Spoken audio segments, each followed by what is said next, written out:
तो प्रधानमंत्री नरेंद्र मोदी मेरठ में मौजूद हैं। भारत माता की यूपी की राज्यपाल श्रीमती आनंदीबेन पटेल, यहां के लोकप्रिय और ऊर्जावान मुख्यमंत्री श्रीमान योगी आदित्यनाथ जी, उप मुख्यमंत्री श्री केशव प्रसाद मौर्य जी, केंद्रीय मंत्रिमंडल के मेरे सहयोगी श्री संजीव बालियान जी, वीके सिंह जी, मंत्री श्री दिनेश खटीक जी, उपेंद्र त्रिवेदी जी, श्री कपिल देव अग्रवाल जी, संसद में मेरे साथी श्रीमान सतपाल सिंह जी, राजेंद्र अग्रवाल जी, विजय सिंह जी तोमर, श्रीमती कांता कर्णब जी, विधायक भाई सोमेंद्र तोमर जी, संगीत सोम जी,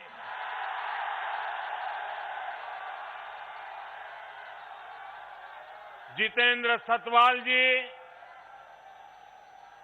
सत्य प्रकाश अग्रवाल जी, मेरठ जिला परिषद अध्यक्ष गौरव चौधरी जी, मुजफ्फरनगर जिला परिषद अध्यक्ष बिरपाल जी, अन्य सभी जनप्रतिनिधिगण और मेरठ मुजफ्फरनगर दूर दूर से आए मेरे प्यारे भाइयों और बहनों,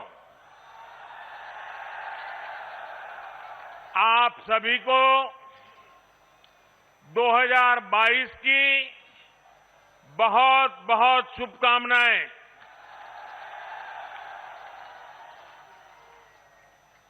साल की शुरुआत में मेरठ आना अपने आप में मेरे लिए बहुत अहम है। भारत के इतिहास में मेरठ का स्थान सिर्फ एक शहर का नहीं है, बल्कि मेरठ हमारी संस्कृति, हमारे सामर्थ्य का भी महत्वपूर्ण केंद्र है। रामायण और महाभारत काल से लेकर जैन तीर्थंकरों और पंच प्यारों में से एक भाई धर्मसिंह तक मेरठ ने देश की आस्था को ऊर्जावान किया है। सिंधु घाटी की सभ्यता से लेकर देश के पहले स्वतंत्रता संग्राम तक इस क्षेत्र ने दुनिया को दिखाया है कि भारत का सामर्थ्य क्या होता है।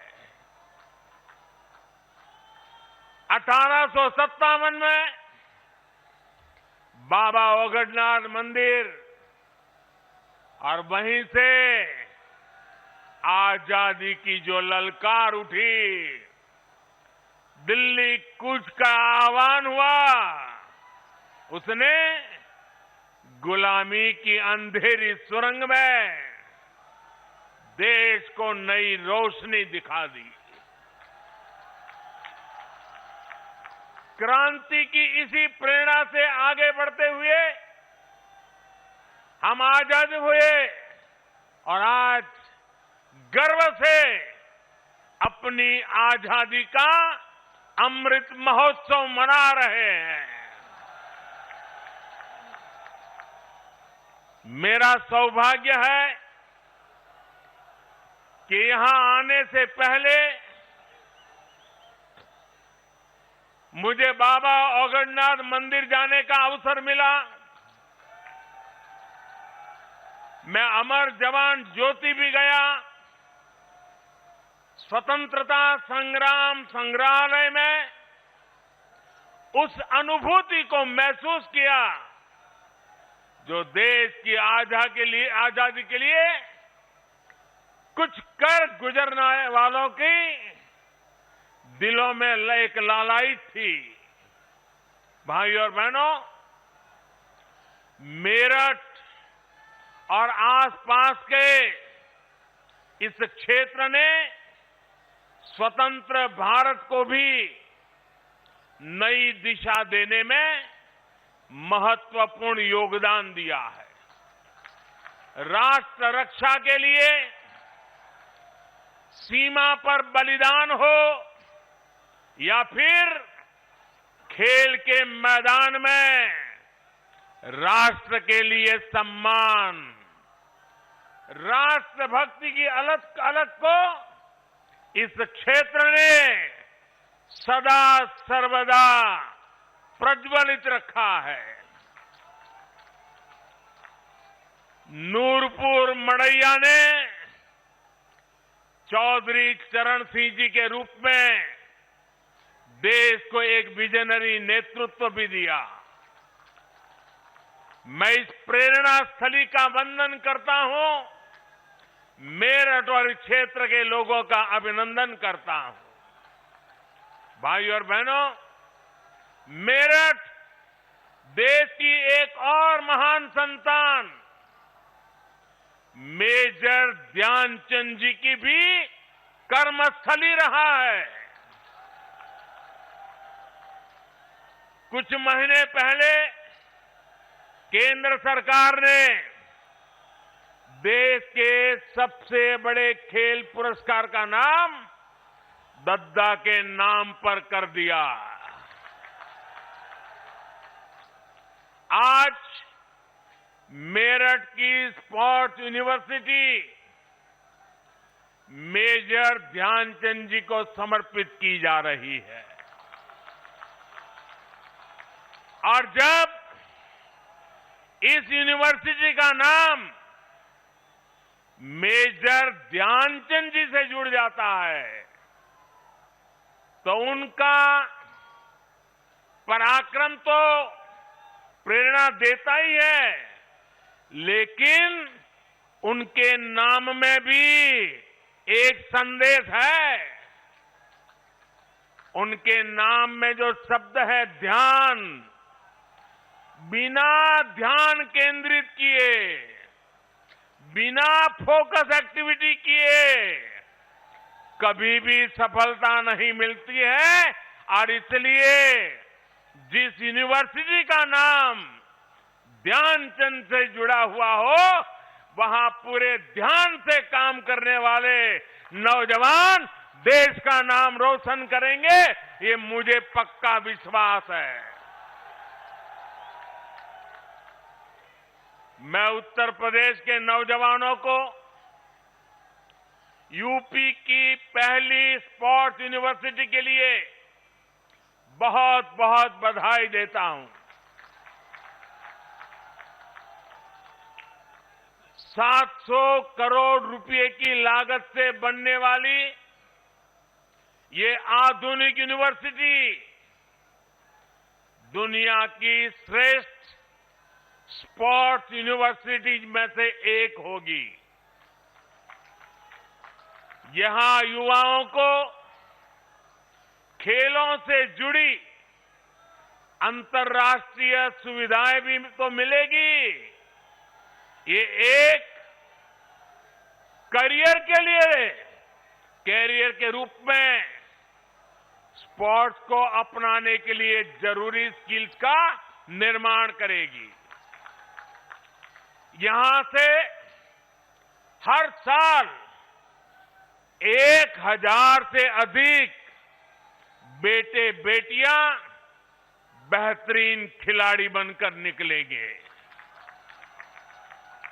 यानी क्रांतिवीरों की नगरी खेल वीरों की नगरी के रूप में भी अपनी पहचान को और सशक्त करेगी। साथियों, पहले की सरकारों से यूपी में, जब पहलों की सरकारें थी तब यूपी में अपराधी अपना खेल खेलते थे, माफिया अपना खेल खेलते थे। पहले यहां अवैध कब्जे के टूर्नामेंट होते थे, बेटियों पर फप्तियां कसने वाले खुलेआम घूमते थे। हमारे मेरठ और आसपास के क्षेत्रों के लोग कभी भूल नहीं सकते कि लोगों के घर जला दिए जाते थे। और पहले की सरकार अपने खेल में लगी रहती थी। पहले की सरकारों के खेल का ही नतीजा था कि लोग अपना पुश्तैनी घर छोड़कर पलायन के लिए मजबूर हो गए थे। अब योगी जी की सरकार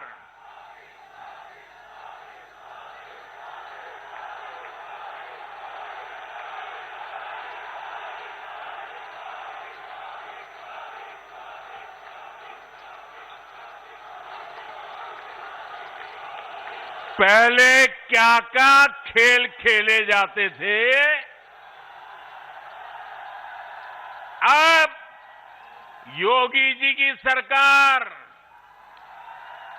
ऐसे अपराधियों के साथ जेल जेल खेल रही है।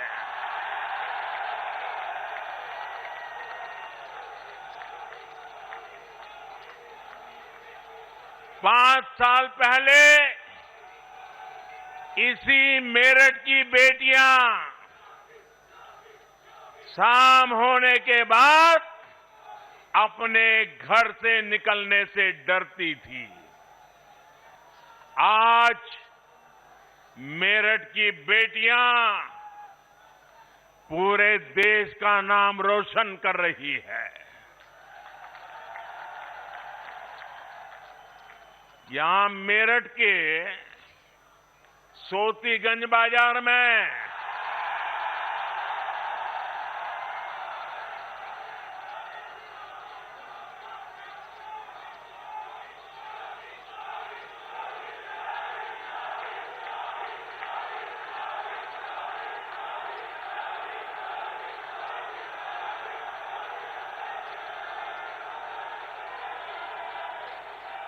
साथियों, ये सोतीगंज बाजार में गाड़ियों के साथ होने वाले खेल का भी अब द एंड हो रहा है।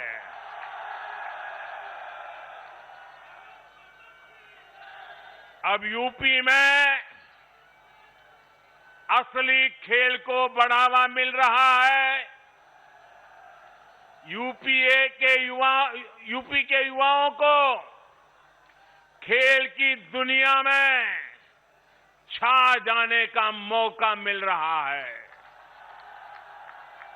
साथियों, हमारे यहां कहा जाता है, महाजनों येन गताः स पंथाः, अर्थात जिस पथ पर महान जन, महान विभूतियां चले, वही हमारा पथ है। लेकिन अब हिंदुस्तान बदल चुका है। अब हम 21वीं सदी में हैं और इस 21वीं सदी के नए भारत में सबसे बड़ा दायित्व हमारे युवाओं के पास ही है। और इसलिए अब मंत्र बदल गया है। 21वीं सदी का तो मंत्र है युवा जनो येन गता सपंथा। जिस मार्ग पर युवा चल रहे वही मार्ग देश का मार्ग है। जिधर युवाओं के कदम बढ़ जाए मंजिल अपने आप चरण चूमने लग जाती है। युवा नए भारत का कर्णधार भी है। युवा नए भारत का विस्तार भी है। युवा नए भारत का नियंता भी है और युवा नए भारत का नेतृत्व करता भी है। हमारे आज के युवाओं के पास प्राचीनता की विरासत भी है, आधुनिकता का बोध भी है और इसलिए जिधर युवा चलेगा उधर भारत भी चलेगा। और जिधर भारत चलेगा, जिधर भारत चलेगा उधर ही अब दुनिया चलने वाली है।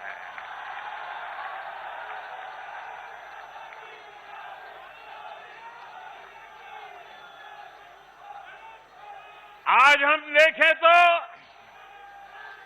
साइंस से लेकर साहित्य तक, स्टार्टअप से लेकर स्पोर्ट्स तक, हर तरफ भारत के युवा ही छाए हुए हैं। भाइयों और बहनों, खेल की दुनिया में आने वाले हमारे युवा पहले भी सामर्थ्यवान थे। उनकी मेहनत में पहले भी कोई कमी नहीं थी। हमारे देश में खेल संस्कृति भी बहुत समृद्ध रही है। हमारे गांवों में हर उत्सव, हर त्योहार में खेल एक अहम हिस्सा रहता है। मेरठ में होने वाले दंगल और उसमें जो घी के पीपे और लड्डुओं की जीत का पुरस्कार मिलता है, उस स्वाद के लिए किसका मन मैदान में उतरने के लिए ना हो। लेकिन ये भी सही है कि पहले की सरकार की नीतियों की वजह से खेल और खिलाड़ियों को उनकी तरफ देखने का नजरिया बहुत अलग रहा। पहले शहरों में जब कोई युवा अपनी एक पहचान, अगर वो अपनी पहचान एक खिलाड़ी के रूप में बताता था,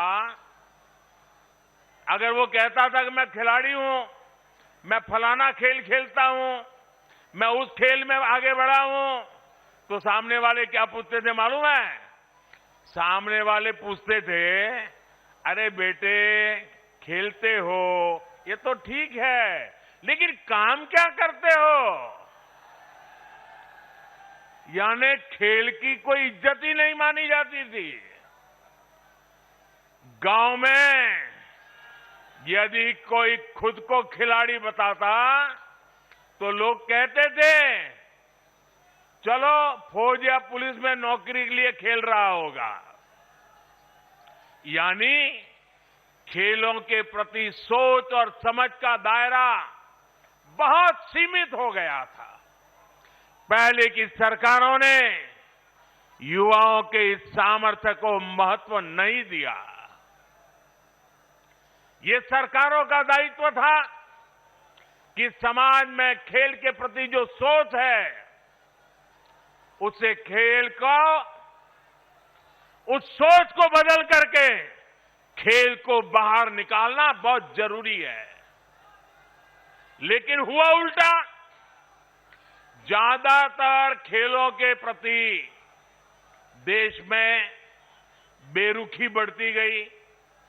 परिणाम ये हुआ कि जिस हॉकी में गुलामी के कालखंड में भी मेजर ध्यानचंद जी जैसी प्रतिभाओं ने देश को गौरव दिलाया, उसमें भी मेडल के लिए हमें दशकों का इंतजार करना पड़ा। दुनिया की हॉकी प्राकृतिक मैदान से एस्ट्रो टर्फ की तरफ बढ़ गई, लेकिन हम वहीं के वहीं रह गए। जब तक हम जागे तब तक बहुत देर हो चुकी थी।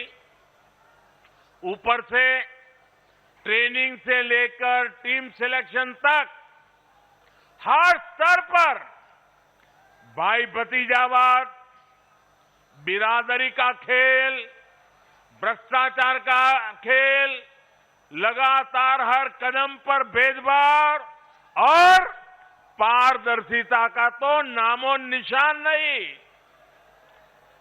साथियों, हॉकी तो एक उदाहरण है, ये हर खेल की कहानी थी। बदलती टेक्नोलॉजी, बदलती डिमांड, बदलती स्किल्स के लिए देश में पहले की सरकारें बेहतरीन इकोसिस्टम तैयार ही नहीं कर पाई। साथियों, देश के युवाओं का जो असीम टैलेंट था, वो सरकारी बेरुखी के कारण बंदिशों में जकड़ा हुआ था। 2014 के बाद उसे जकड़ने से बाहर निकालने के लिए, उस जकड़ में से बाहर निकालने के लिए हमने हर स्तर पर रिफॉर्म किए। खिलाड़ियों के सामर्थ्य को बढ़ाने के लिए हमारी सरकार ने अपने खिलाड़ियों को 4 शस्त्र दिए हैं। खिलाड़ियों को चाहिए संसाधन, खिलाड़ियों को चाहिए ट्रेनिंग की आधुनिक सुविधा, खिलाड़ियों को चाहिए अंतर्राष्ट्रीय एक्सपोजर, खिलाड़ियों को चाहिए चयन में पारदर्शिता। हमारी सरकार ने बीते वर्षों में भारत के खिलाड़ियों को ये 4 शस्त्र जरूर मिले, इसे सर्वोच्च प्राथमिकता दी है। हमने स्पोर्ट्स को युवाओं की फिटनेस और युवाओं के रोजगार, स्वरोजगार, उनकी कैरियर से जोड़ा है। टारगेट ओलंपिक पोडियम स्कीम यानी टॉप्स, ऐसा ही एक प्रयास रहा है। आज सरकार देश के शीर्ष खिलाड़ियों को उनके खाने पीने, फिटनेस से लेकर ट्रेनिंग तक लाखों करोड़ों रुपयों की मदद दे रही है। खेलो इंडिया अभियान के माध्यम से आज बहुत कम उम्र में ही देश के कोने कोने में टैलेंट की पहचान की जा रही है। ऐसे खिलाड़ियों को इंटरनेशनल लेवल का एथलीट बनाने के लिए उनकी हर संभव मदद की जा रही है। इन्हीं प्रयासों की वजह से आज जब भारत का खिलाड़ी अंतर्राष्ट्रीय मैदान पर उतरता है तो फिर उसका प्रदर्शन दुनिया भी सराहती है, देखती है। पिछले साल हमने ओलंपिक में देखा, हमने पैरालंपिक में देखा, जो इतिहास में पहले कभी नहीं हुआ, वो पिछले ओलंपिक में मेरे देश के वीर बेटे बेटियों ने करके दिखाया। मेडल की ऐसी जड़ी लगा दी कि पूरा देश कह उठा, एक स्वर से देश बोल उठा, खेल के मैदान में भारत का उदय हो गया है। भाइयों और बहनों, आज हम देख रहे हैं कि उत्तर प्रदेश, उत्तराखंड के अनेक छोटे छोटे गांवों, कस्बों से, सामान्य परिवारों से बेटे बेटियां भारत का प्रतिनिधित्व कर रहे हैं। ऐसे खेलों में भी हमारी बेटे बेटियां आगे आ रही हैं, जिनमें पहले संसाधन संपन्न परिवार के युवा ही हिस्सा ले पाते थे। इसी क्षेत्र के अनेक खिलाड़ियों ने ओलंपिक्स और पैरालंपिक्स में देश का प्रतिनिधित्व किया है। सरकार गांव-गांव में जो आधुनिक स्पोर्ट्स इंफ्रास्ट्रक्चर निर्माण कर रही है, उसका ही ये परिणाम है।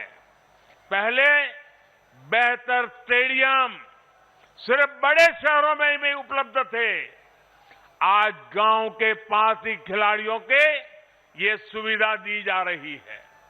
साथियों, हम जब भी एक नई कार्य संस्कृति को बढ़ाने का प्रयास करते हैं, तो इसके लिए 3 चीजें जरूरी होती है: सानिध्य, सोच और संसाधन। खेलों से हमारा सानिध्य सदियों पुराना रहा है, लेकिन खेल की संस्कृति पैदा करने के लिए खेलों से हमारे पुराने संबंध से ही काम नहीं चलेगा। हमें इसके लिए एक नई सोच भी चाहिए। देश में खेलों के लिए जरूरी है कि हमारे युवाओं में खेलों को लेकर विश्वास पैदा हो, खेल को अपना प्रोफेशन बनाने का हौसला बढ़े। और यही मेरा संकल्प भी है और ये मेरा सपना भी है। मैं चाहता हूं कि जिस तरह दूसरे प्रोफेशंस वैसे ही हमारे युवा स्पोर्ट्स को भी देखें।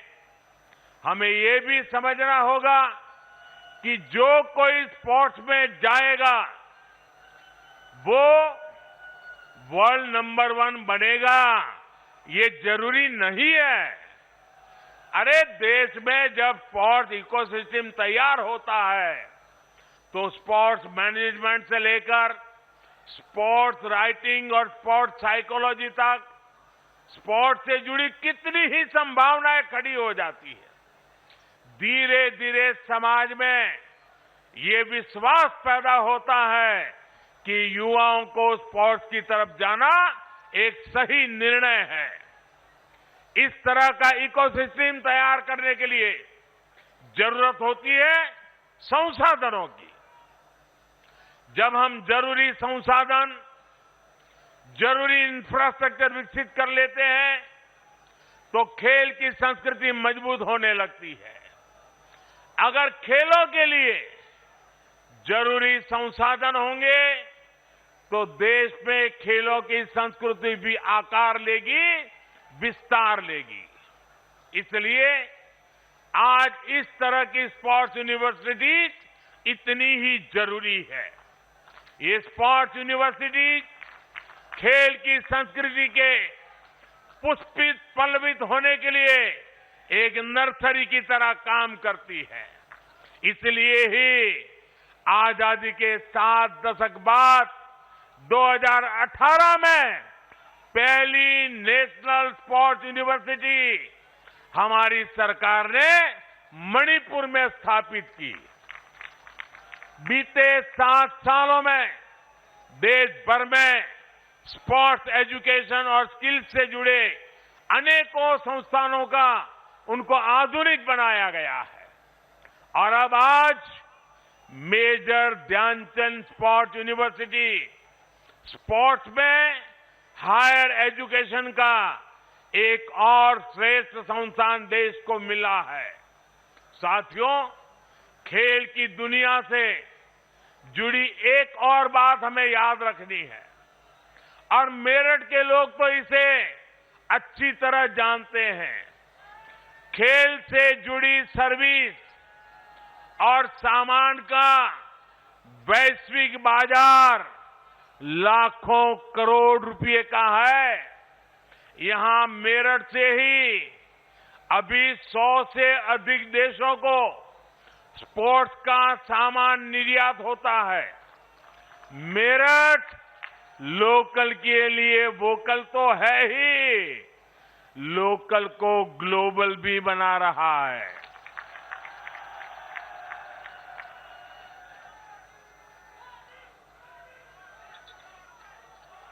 देश भर में ऐसे अनेक स्पोर्ट्स क्लस्टर्स को भी आज विकसित किया जा रहा है। मकसद यही है कि देश स्पोर्ट्स के सामान और उपकरणों की मैन्युफैक्चरिंग में भी आत्मनिर्भर बन सके। अब जो नई नेशनल एजुकेशन पॉलिसी लागू हो रही है, उसमें भी खेल को प्राथमिकता दी गई है। स्पोर्ट्स को अब उसी श्रेणी में रखा गया है जैसे साइंस, कॉमर्स, मैथमेटिक्स, ज्योग्राफी या दूसरी पढ़ाई हो। पहले खेल को एक्स्ट्रा एक्टिविटी माना जाता था, लेकिन अब स्पोर्ट्स स्कूल में बाकायदा एक विषय होगा। उसका उतना ही महत्व होगा जितना बाकी विषयों का। साथियों, यूपी के युवाओं में तो इतनी प्रतिभा है, हमारे यूपी के युवान इतने प्रतिभावान है कि आसमान भी छोटा पड़ जाए। इसलिए यूपी में डबल इंजन सरकार कई विश्वविद्यालयों की स्थापना कर रही है। गोरखपुर में महायोगी गुरु गोरखनाथ आयुष यूनिवर्सिटी, प्रयागराज में डॉक्टर राजेंद्र प्रसाद विधि विश्वविद्यालय, लखनऊ में state institute of forensic sciences, Aligarh में राजा महेंद्र प्रताप सिंह राज्य विश्वविद्यालय, सहारनपुर में मां शाकंभरी विश्वविद्यालय और यहां मेरठ में मेजर ध्यानचंद स्पोर्ट्स यूनिवर्सिटी। हमारा देश साफ है। हमारा युवा ना सिर्फ रोल मॉडल बने, वो अपने रोल मॉडल पहचाने भी। साथियों, सरकारों की भूमिका अभिभावक की तरह होती है। योग्यता होने पर बढ़ावा भी दें और गलती होने पर ये कहकर ना टाल दे कि लड़कों से गलती हो जाती है। आज योगी जी की सरकार युवाओं को रिकॉर्ड सरकारी नियुक्तियां कर रही है। आईटीआई से ट्रेनिंग पाने वाले हजारों युवाओं को बड़ी कंपनियों में रोजगार दिलवाया गया है। नेशनल अप्रेंटिसशिप योजना हो या प्रधानमंत्री कौशल विकास योजना, लाखों युवाओं को इसका लाभ दिया गया है। अटल जी की जयंती पर यूपी सरकार ने विद्यार्थियों को टैबलेट और स्मार्टफोन देने का भी अभियान शुरू किया है। साथियों, केंद्र सरकार की एक और योजना के बारे में भी यूपी के नौजवानों को जानना बहुत जरूरी है। ये योजना है स्वामित्व योजना। इस योजना के तहत केंद्र सरकार गांवों में रहने वाले लोगों को उनकी प्रॉपर्टी के मालिकाना हक से उससे जुड़े जो कागज है, दरौनी देने का काम हो रहा है। घरौनी मिलने पर गांव के युवाओं को अपना काम धंधा शुरू करने के लिए बैंकों से आसानी से मदद मिल पाएगी। ये घरौनी गरीब, दलित, वंचित, पीड़ित, पिछड़े सभी समाज के हर वर्ग को अपने घर पर अवैध कब्जे की चिंता से भी मुक्ति दिलाएगी। मुझे खुशी है कि स्वामित्व योजना को योगी जी की सरकार बहुत तेजी से आगे बढ़ा रही है। यूपी के 75 जिलों में 23 लाख से अधिक घरौनी दी जा चुकी है। चुनाव के बाद योगी जी की सरकार इसी अभियान को और तेज करेगी। भाइयों और बहनों, इस क्षेत्र के ज्यादातर युवा ग्रामीण इलाकों में रहते हैं। ग्रामीण अर्थव्यवस्था को मजबूत बनाने के लिए हमारी सरकार निरंतर काम कर रही है। प्रधानमंत्री किसान सम्मान निधि के माध्यम से कल ही यूपी के लाखों किसानों के बैंक खातों में करोड़ों रुपए ट्रांसफर किए गए हैं। इसका बहुत बड़ा लाभ इस क्षेत्र के छोटे किसानों को भी हो रहा है। साथियों, जो पहले सत्ता में थे उन्होंने आपको गन्ने का मूल्य किस्तों में तरसा तरसा कर दिया।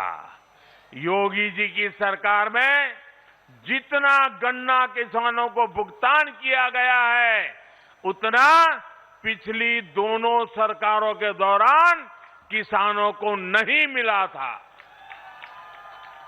पहले की सरकारों में चीनी मिले कोड़ियों के भाव बेची जाती थी। मुझसे ज्यादा आप जानते हैं, जानते हैं कि नहीं जानते हैं?